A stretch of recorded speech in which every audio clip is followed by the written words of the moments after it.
बवंडर प्रकृति की सबसे ताकतवर और शायद सबसे रहस्यमयी शक्तियों में से एक। कभी सोचा है कि जो हवा इतनी शांत होती है वो अचानक एक घूमते हुए राक्षस में कैसे तब्दील हो जाती है? जरा सोचकर देखिए, जिस हवा में हम सांस लेते हैं वही हवा जब अपनी धुन में घूमना शुरू कर दे तो मिनटों में पूरे के पूरे शहर को तबाह कर सकती है। ये सिर्फ हवा नहीं है, ये एक बेकाबू ताकत है। तो सवाल वही है, आखिर ये होता कैसे है? कैसे एक बिल्कुल शांत दिन अचानक एक ऐसे बवंडर में बदल जाता है जो अपने रास्ते में आने वाली हर चीज को उखाड़ फेंकता है? चलिए आज इसी पहेली को सुलझाते हैं। तो इस पूरे प्रोसेस को समझने के लिए हम 4 हिस्सों में बात करेंगे। सबसे पहले देखेंगे कि इस तूफान के बनने की रेसिपी क्या है, फिर जानेंगे कि ये घूमना कैसे शुरू करता है, इसके बाद इसकी ताकत को कैसे मापा जाता है और आखिर में देखेंगे कि ये दुनिया में कहां कहां आता है। तो चलिए शुरू करते हैं पहले हिस्से से। देखिए, हर बवंडर की कहानी ना एक बहुत ही खास किस्म के तूफान से शुरू होती है। इसका नाम है सुपरसेल। इसे आप तूफानों का राजा समझ सकते हैं। बहुत ही रेयर, बहुत विशाल और बेहिसाब ताकतवर, और यही वो जगह है जहां से बवंडर पैदा होता है। तो एक सुपरसेल बनाने की रेसिपी में कुल 3 चीजें लगती हैं। पहली, जमीन के पास ढेर सारी गर्म और नमी वाली हवा। दूसरी, ठीक इसके ऊपर ठंडी और सूखी हवा। और तीसरी, जो सबसे जरूरी है, वो है विंड शीयर। अच्छा, तो ये विंड शीयर क्या बला है? इसे ऐसे समझिए, जैसे हवा की अलग अलग परतें अलग अलग स्पीड और अलग अलग दिशा में बह रही हों। जब ये परतें एक दूसरे से टकराती हैं ना, तो उनके बीच एक घुमाव पैदा हो जाता है।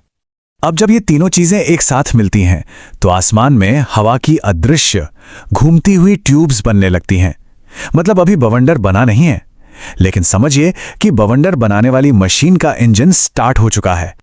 ठीक है, तो हवा की ये अदृश्य ट्यूब तो बन गई, पर ये असली बवंडर की शक्ल कैसे लेती है? चलिए अब ये देखते हैं। याद है ना, शुरुआत में ये घुमाव जमीन के समानांतर होता है, मतलब लेटा हुआ। लेकिन अब कहानी में एक ट्विस्ट आने वाला है और यहीं पर सारा खेल बदल जाता है। उस सुपरसेल तूफान के अंदर से गर्म हवा का एक जबरदस्त झोंका ऊपर की ओर उठता है। इसे अपड्राफ्ट कहते हैं। ये झोंका उस लेटी हुई घूमती ट्यूब को पकड़कर सीधा खड़ा कर देता है। बस यही वो पल है। ये जो सीधा खड़ा हुआ घुमाव है ना, इसे कहते हैं मीजोसाइक्लोन। अब ये उस तूफान का धड़कता हुआ दिल बन चुका है और ये इतना विशाल हो सकता है कि इसके अंदर कई किलोमीटर चौड़े शहर समा जाएं। इसका काम करने का तरीका बिल्कुल एक आइस स्केटर जैसा है।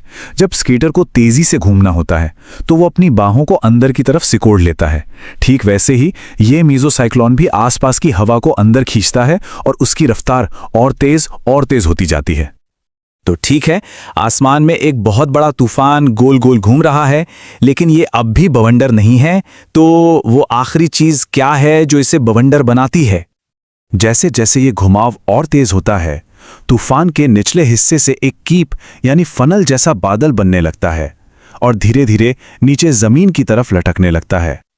और बस यही है वो पल, जिस लम्हे ये फनल जमीन को छू लेता है और धूल मिट्टी उड़ाने लगता है, उसी वक्त ये आधिकारिक तौर पर एक बवंडर बन जाता है। अब ये सिर्फ बादल नहीं है, अब ये आसमान और जमीन को जोड़ने वाली तबाही की एक लकीर है। एक बार बवंडर जमीन पर आ गया तो फिर उसकी असली ताकत दिखनी शुरू होती है। तो सवाल यह है कि हम इस दैत्य की ताकत को नापते कैसे हैं? जरा इस रफ्तार का अंदाजा लगाइए। सबसे खतरनाक बवंडरों में हवा की स्पीड 480 किलोमीटर प्रति घंटे से भी ज्यादा हो सकती है, मतलब एक फॉर्मूला 1 रेस कार से भी तेज। इसकी ताकत को मापने के लिए साइंटिस्ट एक स्केल का इस्तेमाल करते हैं जिसे कहते हैं एनहांस्ड फुजीता या EF स्केल। और मजे की बात यह है कि यह स्केल सीधे हवा की स्पीड नहीं नापता, बल्कि यह देखता है कि बवंडर अपने पीछे कितनी तबाही छोड़कर गया है। ये स्केल EF0 से शुरू होकर EF5 तक जाता है।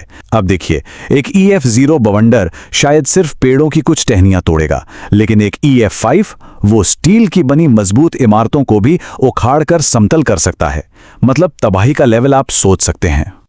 अक्सर लोगों को लगता है कि बवंडर सिर्फ अमेरिका के कुछ हिस्सों में ही आते हैं, पर ऐसा बिल्कुल नहीं है। ये एक ग्लोबल फिनोमेना है। ये अर्जेंटीना के मैदानों में भी आते हैं, बांग्लादेश के खेतों में भी, यूरोप और ऑस्ट्रेलिया के कुछ हिस्सों में भी। फिलीपींस में तो इन्हें ईपो ईपो के नाम से जाना जाता है। मतलब ये दुनिया के कोने कोने में मौजूद हैं। और देखिए, साइंस ने इतनी तरक्की कर ली है, लेकिन आज भी ठीक ठीक ये बता पाना कि कोई बवंडर कब और किस जगह पर बनेगा, ये मौसम विज्ञान की सबसे बड़ी चुनौतियों में से एक है। हम ये तो बता सकते हैं कि हालात बवंडर के लिए सही हैं, पर वो बनेगा या नहीं, ये कहना लगभग नामुमकिन है। तो आखिर में यही समझ आता है कि बवंडर सिर्फ एक अंधी तबाही नहीं है, ये प्रकृति के नियमों का एक बहुत ही सटीक, एक तरह का डांस है। यह हमें याद दिलाता है कि विनाश में भी कुदरत अपनी ही एक लय, एक रिदम फॉलो करती है, एक ऐसा रिदम जिसे शायद हम कभी पूरी तरह से समझ ना पाएं,